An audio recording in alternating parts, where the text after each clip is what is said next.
Hey, I wanted to couple the writing portion of my blog post with some video. I wanted to just share a quick testimony about the power of being absolute.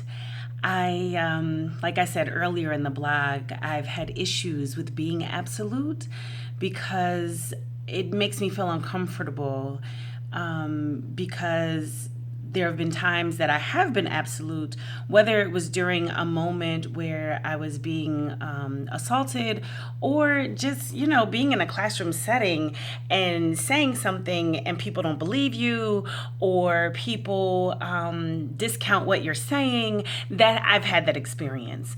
And so I wanted to share with you that there is power in the absolute. God is absolute. Jesus Christ is absolute. And so there is a certain level of power that we get to tap into, that we get to be able to experience every time that we are absolute. Every time we make a choice to say yes or to say no, we can experience this supernatural empowerment. I can't even describe it. Recently, I've heard God tell me to be still, to be quiet, other than blogging, other than serving at my church, that in ministry that I am really not supposed, I am not. See that? See how I did that? I am not really, because the not really makes it not absolute, right? So, other than serving at my local church and blogging and, posting on Facebook and things like that, that God has instructed me to be still, to not go out and do any workshops or train or et cetera, et cetera. And that makes me feel uncomfortable for a couple of reasons. One, a lot of times when I am able to go out, the Lord blesses me with, and our family, with income. Two, I enjoy it. I enjoy going out. I enjoy providing training and workshops around subject matters that are near and dear to my heart, but are also important to me, and that I can speak well on. And so when requests have come in, and I have not given an absolute answer, one, I'm creating some discomfort for the other person who is asking. But two, the moments when I have experienced that supernatural power because I said, this sounds amazing, but God is calling me to be still right now.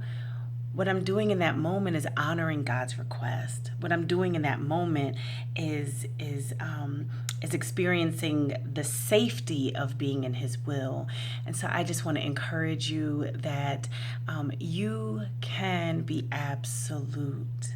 It doesn't matter what you've experienced when your absolute answer or your absolute opinion or your absolute stance was shaken or disregarded or dismissed. You can experience the power of being absolute, even if you are ridiculed, even if you are shamed. There is something about being absolutely in God's will that I personally am experiencing a certain amount of grace and power and clarity and truth and power to be able to stand in that truth. Even if the rest of the world or the environment around me is going, off the chain, it has been amazing to be able to stand in the absolute. Y'all have an amazing day. I'm here in sunny Texas for a work conference, and I pray that you experience power and joy and healing and the power to decide in an absolute way. Y'all be well. Salt, life, and love. Be the salt. Be the life and be the love that Jesus Christ has empowered you to be. Peace.